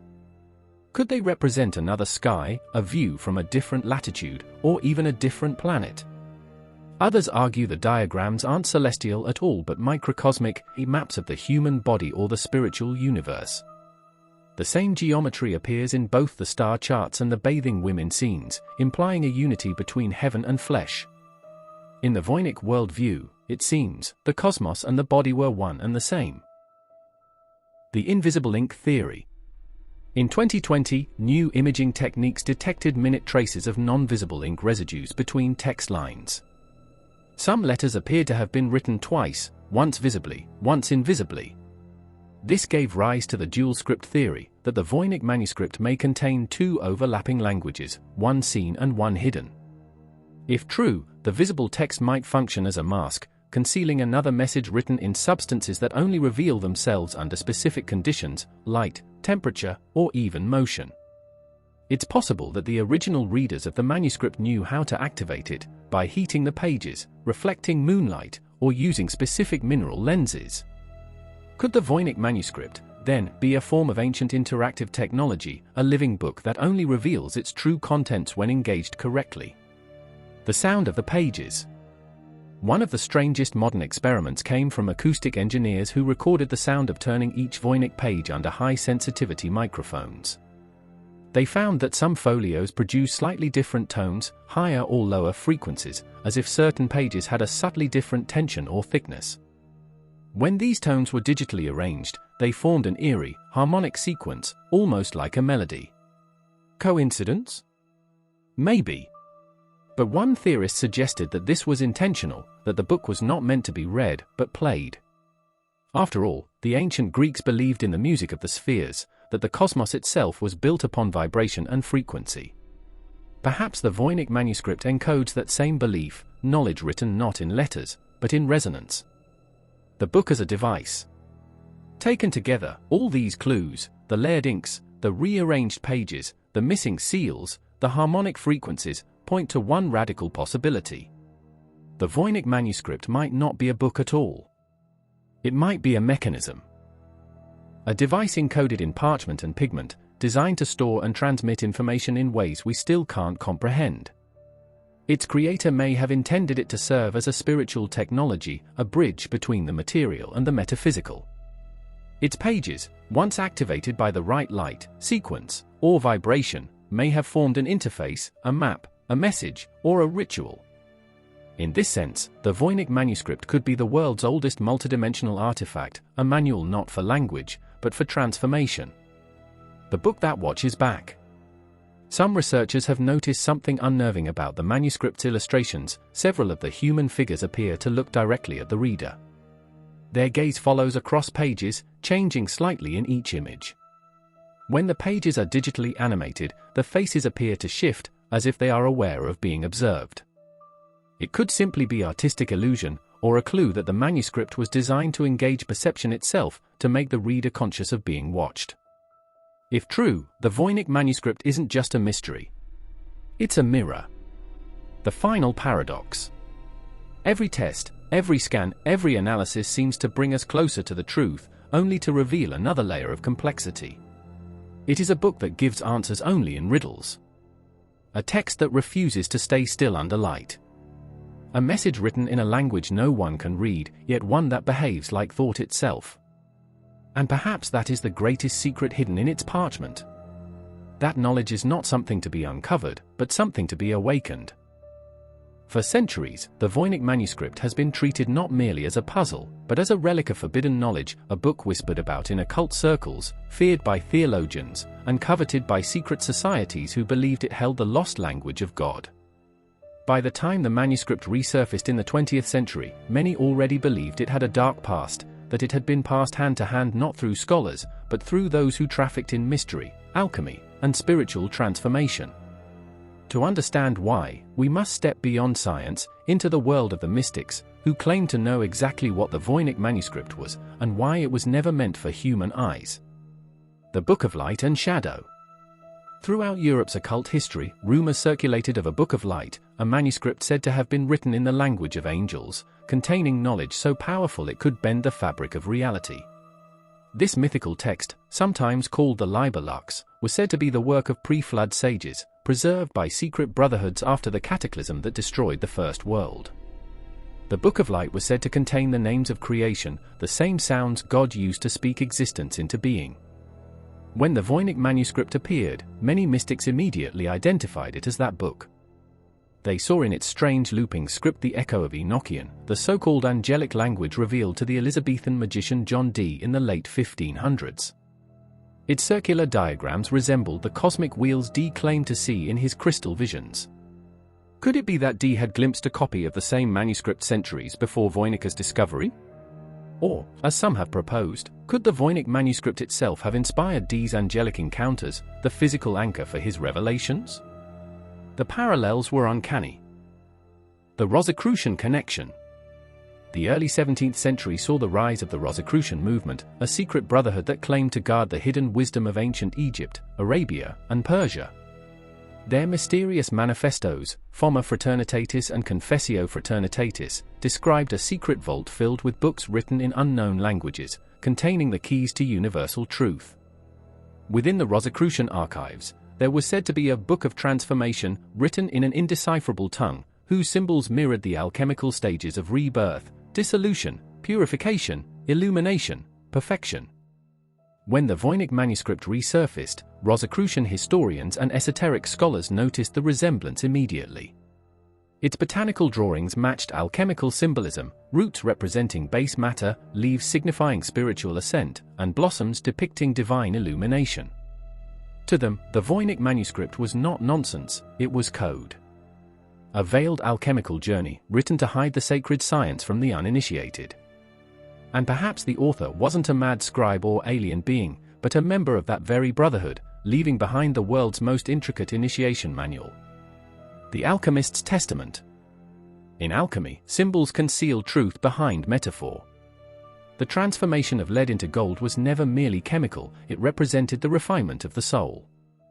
To an alchemist's eye, the Voynich illustrations made perfect sense. The strange plants weren't botanical, they were processes. The bathing women weren't literal figures, they were philosophical waters, the vessels of spiritual rebirth. The circular diagrams weren't stars, they were operations of the great work. In this interpretation, the entire manuscript becomes an alchemical codex, a step-by-step record of how to ascend from human imperfection to divine wholeness. And what better way to protect such sacred knowledge than to hide it in a script only the enlightened could comprehend? The alchemists even had a term for such concealment, the language of the birds, a symbolic tongue understood only by those whose spirit had been purified. Could the Voynich Manuscript be written in that very celestial language, a divine cipher only accessible to those who've undergone spiritual transmutation? The monastic Order of the Green Star. Among Europe's more obscure legends is the tale of the Order of the Green Star, a small monastic sect said to have existed in Bohemia in the early 1400s. They believed the stars were conscious beings, living intelligences that guided human destiny.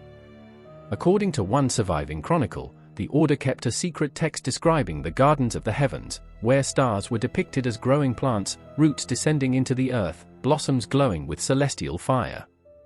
Their symbol? A green star enclosed by a circle, eerily similar to one of the recurring motifs in the Voynich diagrams.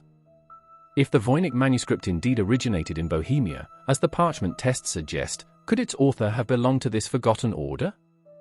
Some historians have speculated that the star women scenes in the manuscript's later folios, showing naked figures bathing among constellations, may represent the order's ritual belief in baptism under the celestial light. If true, the manuscript may not be a ciphered book of science at all, but a sacred devotional text, a prayer book for a faith erased by time. The Vatican's shadow. The Church's relationship with forbidden knowledge has always been complicated. For centuries, the Vatican amassed the world's largest secret library, the Archivum Secretum Apostolicum Vaticanum, containing documents that chart the borders between faith and heresy. When rumors of the Voynich Manuscript reached Rome, whispers circulated that it was not new to the Vatican. Some claim the Church had once possessed a copy centuries earlier, a text considered so heretical it was sealed away under the decree of Pope Innocent VIII. The reason? Because the language resembled no known human tongue, and was believed to have been written under the influence of spiritual entities. In some dark corners of the Vatican's history, anything that claimed to speak the language of heaven but did not conform to Latin scripture was automatically deemed diabolical. So perhaps the Voynich Manuscript wasn't forgotten by accident. Perhaps it was erased. Hidden deliberately, because its contents blurred the line between divine revelation and forbidden sorcery. The Hermetic interpretation. The Hermeticists, followers of the ancient teachings attributed to Hermes Trismegistus, believed that all truths of the universe were encoded in symbols. To them, sacred writing was not about phonetics but frequency.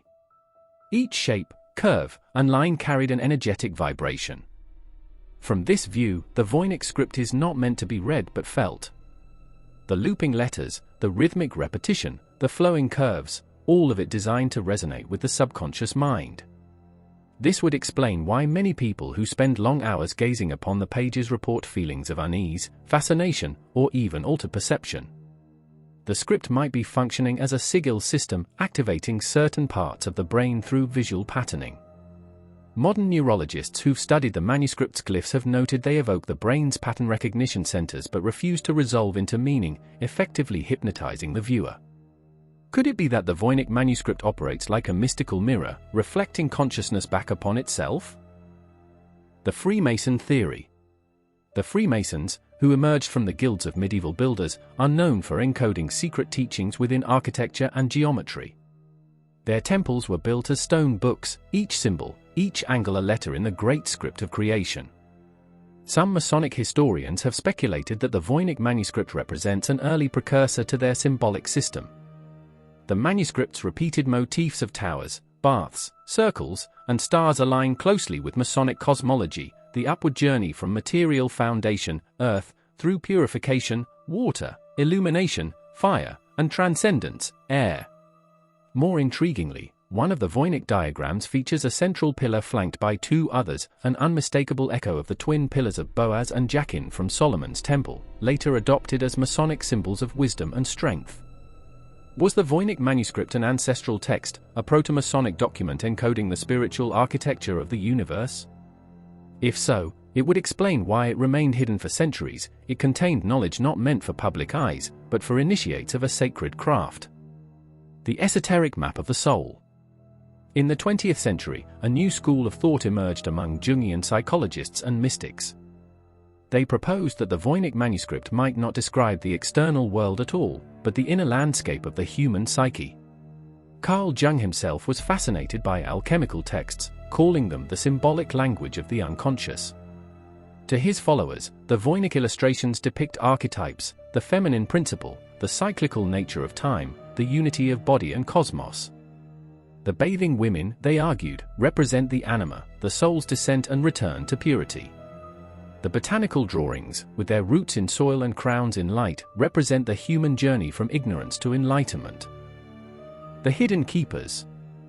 Throughout its known history, the Voynich Manuscript passed through the hands of strange men, collectors, priests, and scholars who seemed drawn to it not by curiosity, but by destiny. Wilfried Voynich himself, when asked how he discovered the book, gave a vague answer: "It was waiting for me." In letters, he described feeling as though the book called out. Rudolf II, the Holy Roman Emperor who first purchased it centuries earlier, was obsessed with alchemy and the occult. He believed the manuscript contained the language of paradise and paid a fortune for it. Each keeper, it seems, believed they were chosen by the manuscript, as if it selected its guardians through unseen criteria. Could it be that the Voynich Manuscript has always been in the hands of those who sought transformation, alchemists of matter or mind? The divine paradox. To the mystic, the ultimate truth is always hidden in paradox. The book no human can read, because it was not written for humans. The words that mean nothing, because meaning is the barrier to knowing. The symbols that confuse, because confusion is the doorway to enlightenment. The Voynich Manuscript may be the ultimate test, a mirror that reveals not the universe's secrets, but the limits of human understanding itself. Perhaps the message was never meant to be translated, but experienced. And maybe, just maybe, the only way to read the Voynich Manuscript is to let it read you. By the 21st century, nearly every earthly theory about the Voynich Manuscript had been explored, tested, and exhausted. Scholars had compared it to medieval Latin ciphers, Hebrew mysticism, alchemical shorthand, Asian pictograms, and even glossolalia, the speech of tongues. None fit. Its language didn't behave like anything known to human history. The patterns were too precise to be gibberish, yet too alien to be linguistic. That's when a bold, controversial theory began to surface. What if the Voynich Manuscript was never meant for us at all? Could it be that this book, this ancient, undecipherable artifact, is not a creation of human civilization, but a relic of contact? The origin beyond Earth. The notion of alien involvement in human history isn't new. Ancient texts from Sumeria, Egypt, and Mesoamerica describe sky beings descending with wisdom and technology. Many of these civilizations credit their knowledge, agriculture, astronomy, mathematics, to gods who came from the stars. So, when researchers noted that the Voynich diagrams didn't correspond to our constellations, the idea took shape. Perhaps they weren't meant to. One striking folio depicts a large circular map divided into sectors, stars connected by spirals, orbit-like paths, and what appear to be twin suns. No star chart from the 15th century features anything like it. Modern astronomers, using digital overlay comparison, discovered something astonishing. The configuration loosely resembles the binary star system of Alpha Centauri, our nearest stellar neighbor, invisible to European observers of that time. How could a 15th century writer have known of such a formation, centuries before the invention of the telescope? The cosmic language hypothesis. In 2017, a group of computational linguists in Moscow analyzed the Voynich Manuscript's text using entropy analysis, a method used in artificial intelligence to detect structured communication. Their results were startling. The Voynich text exhibited linguistic consistency unlike any known human language, yet more ordered than random symbol generation. It followed syntax-like rules, but alien ones.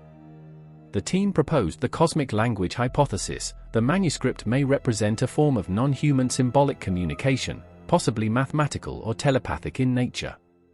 They noted that the repeating glyphs behaved like fractal structures, patterns within patterns, scaling infinitely inward. This mirrored the geometry seen in natural phenomena such as DNA strands, galaxies, and sound frequencies. In other words, the Voynich language might be an attempt to encode information in the language of the universe itself, mathematics, vibration, and pattern. The astronomical folios. Among the manuscript's many sections, none are as mysterious as the so-called astronomical folios. These circular charts show not only constellations, but what appear to be planetary systems connected by tunnels or energy lines. Some diagrams include spiral motifs strongly resembling galaxies, shapes unknown in 1400s Europe. A few pages even depict spheres orbiting larger central bodies, one of which shows a smaller orb apparently circling a crescent. Scholars have identified this as possibly a depiction of a moon orbiting a planet, something Earth-based cosmology didn't illustrate until centuries later. Others point to the star women scenes, showing nude figures standing within celestial orbs, as symbolic depictions of interstellar travelers, beings moving through stargates or dimensional portals. It's a claim that seems outrageous, until you realize, if this was merely a medieval fantasy, why do the drawings so precisely reflect modern astrophysical concepts?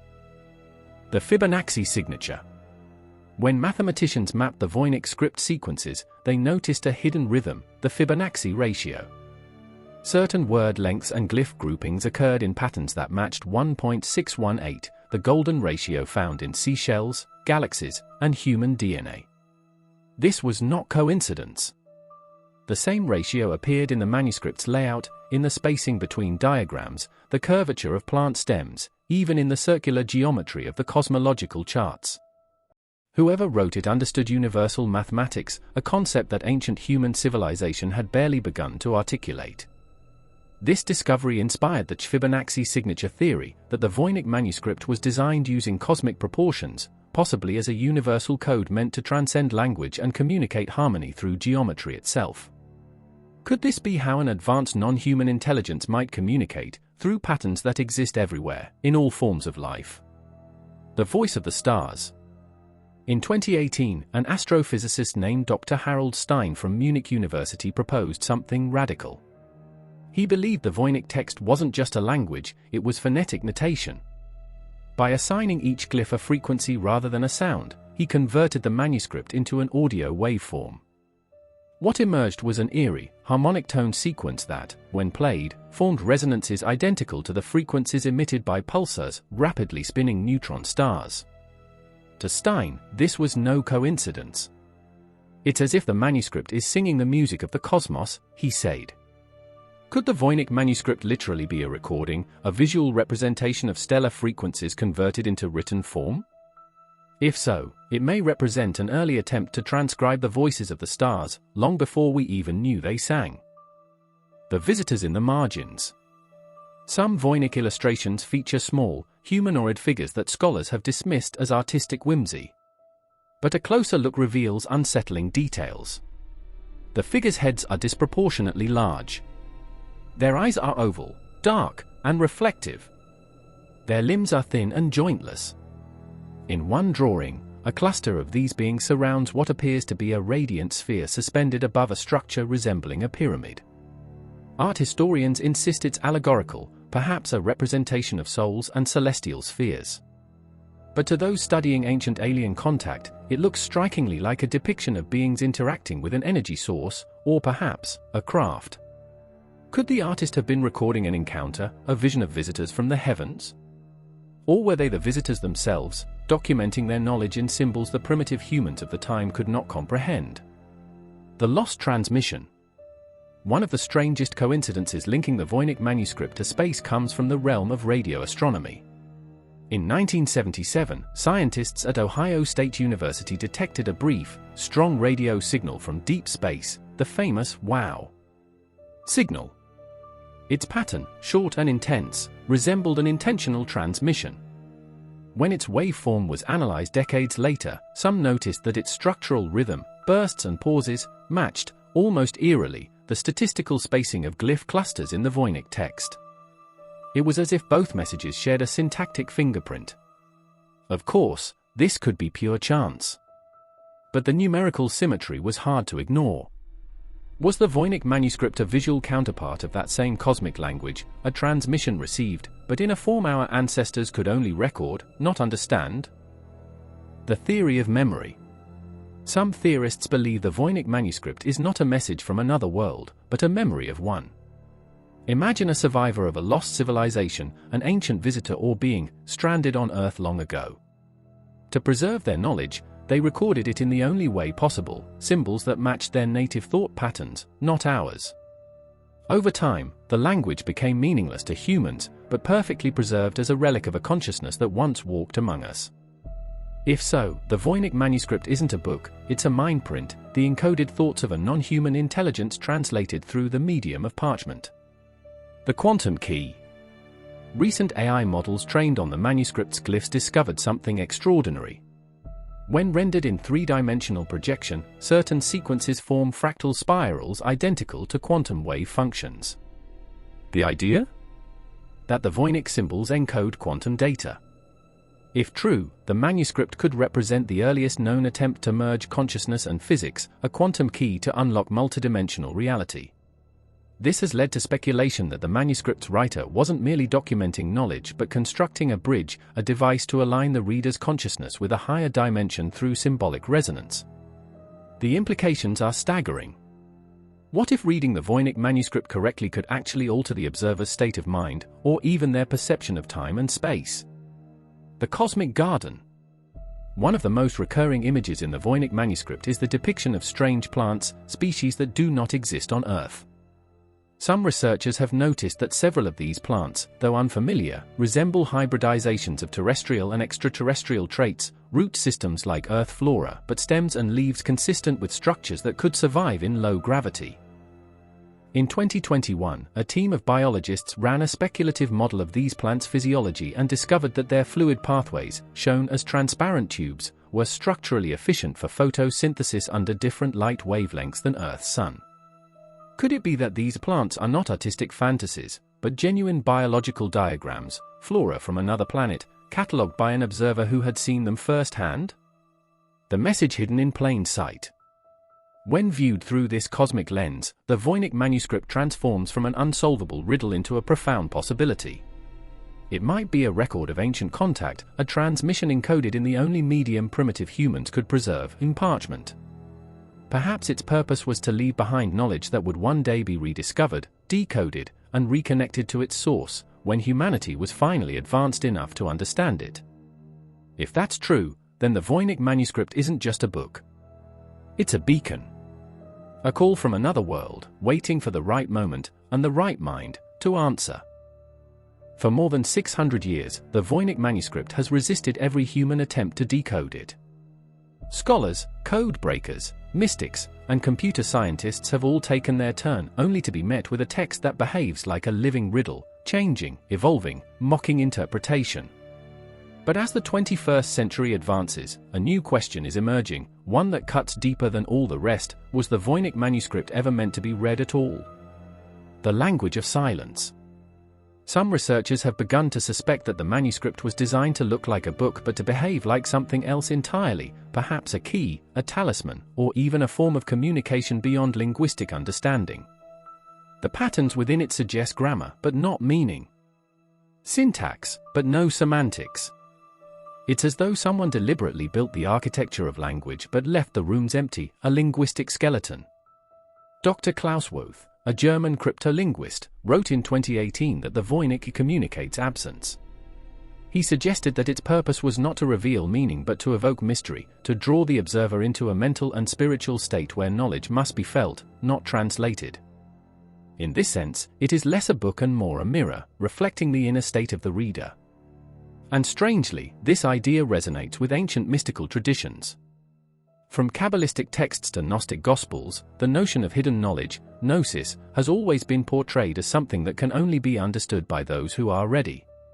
The Voynich manuscript, then, might not be a puzzle to solve but a spiritual test, a threshold for consciousness. The AI breakthroughs and the unexpected results.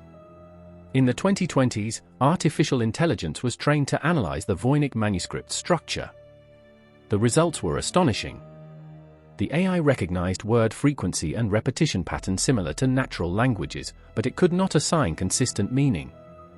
It seemed to change its interpretation depending on context, as though the book were adapting to the algorithm itself. At one point, a neural network trained on ancient languages like Latin, Nahuatl, and Hebrew produced an eerie translation, the Garden of the Falling Stars. No scholar could verify the meaning, yet the AI insisted that phrase matched the statistical structure of the opening folio. When asked to translate again, it gave a completely different result. To open is to forget. Could this be coincidence, or is there something alive within the text's mathematical pattern? Quantum linguistics, a fringe but growing field, suggests that words may carry dynamic meaning that shifts with observation, much like quantum particles. Could the Voynich manuscript be the world's first intentionally quantum text, a document that encodes information based on who or what is reading it? If so, its author wasn't just a scribe. They were a prophet of the digital age. The alchemical connection. One recurring symbol throughout the Voynich illustrations is the plant rooted in liquid, half flower, half star, often surrounded by naked women bathing in tubes or circular pools. Traditional analysis sees these as medicinal plants and cosmological charts. But others interpret them through an alchemical lens. What if, as some suggest, the manuscript belonged to an ancient tradition deliberately erased by history, a system of knowledge too dangerous for those in power. Just as the Cathars were wiped out for their beliefs, and the Gnostics' texts were buried in the sands of Nag Hammadi, perhaps the Voynich's creators encoded their wisdom to survive destruction. This aligns with a theory gaining traction in fringe academia, that the Voynich is a survivor text, a remnant from a civilization or spiritual order that sought to preserve its worldview in an encrypted form. The author could have been the last voice of an ancient lineage, writing one final message in a script no oppressor could read. The message wasn't meant for their time. It was meant for ours. The astral hypothesis. There is another possibility, one that drifts into metaphysics.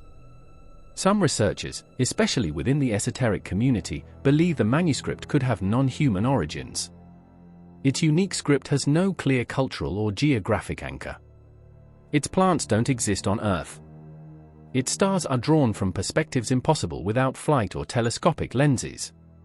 Could it be that the Voynich author was not human, or not entirely human? A few researchers claim to have traced similarities between Voynich symbols and pre-Columbian petroglyphs in South America, or even the script carved on supposed UFO fragments catalogued by fringe ufologists. While these connections remain speculative, the sheer uniqueness of the script leaves open a haunting possibility that the manuscript might represent a form of interdimensional or extraterrestrial communication. If so, the book that no human can read might be literally true. It wasn't meant for us, or at least not for our current state of mind. Modern prophecy or ancient memory.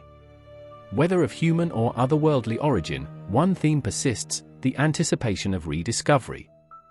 It's as if the manuscript was designed to wait for humanity to reach a certain level of understanding before revealing its contents. A group of linguists at Oxford once described it as a time capsule of intelligence. That phrase is telling. Perhaps the Voynich manuscript wasn't lost, it was planted. Buried in history, waiting for a reader who can see beyond language itself.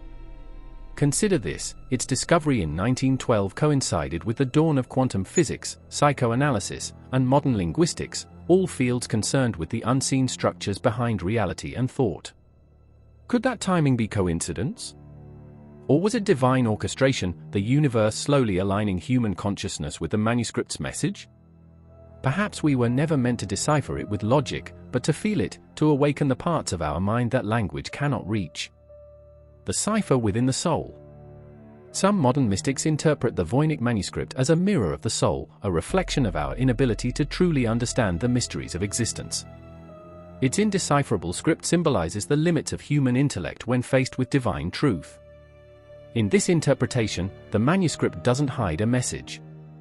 It is the message. Each incomprehensible word, each alien diagram, whispers a truth our rational minds cannot grasp, that ultimate knowledge lies beyond understanding. Like the parables of Christ or the riddles of Zen masters, its purpose is not to inform but to transform. To read it, one must first surrender the need to know. A warning, or an invitation. And yet, there's something unsettling about the Voynich's quiet persistence. Unlike most medieval texts, it resists decay. Its pigments remain vivid, its vellum unnaturally preserved. Some who've handled it claim it radiates a faint sense of aliveness, as though it watches the observer as much as the observer studies it. Could it be that the manuscript is more than ink and parchment? Could it contain an energy, an intelligence, left behind by its creator? Some believe it is a warning that the knowledge within, once unlocked, could alter humanity in ways we cannot predict. Others see it as an invitation, a call to rise, to rediscover the unity between science and spirit, earth and heaven, language and silence. Perhaps both are true. The book that reads us. In the end, every generation that touches the Voynich adds its own interpretation, its own reflection of what it seeks from the unknown. In that way, the manuscript becomes less a text and more a living interface, a dialogue between humanity and mystery. Maybe we will never read it because it is already reading us. It absorbs our questions, our fears, our obsessions, and holds a mirror up to them. It reveals not what it means, but what we mean when we search for truth. The Voynich manuscript endures because, in its pages, we see the eternal human struggle, the yearning to know the unknowable. The final page. The last page of the manuscript is blank. No ink, no symbols, just empty parchment. Scholars dismiss it as unfinished, or perhaps lost. But maybe that final silence is the answer. After thousands of symbols, hundreds of diagrams, and decades of searching, the book ends in emptiness. And maybe that emptiness says what no word can. That the ultimate truth is not written, but lived. Not decoded, but experienced. Not read, but remembered. The Voynich Manuscript, then, may not be a book of secrets at all, but a book of remembrance, reminding humanity that some knowledge cannot be spoken because it already exists inside us. It is not history's greatest cipher. It is its greatest mirror. And so it remains, bound in mystery, whispering from its glass case in Yale's library, waiting, perhaps for centuries more, until someone comes along not just ready to read it, but ready to understand why it cannot be read.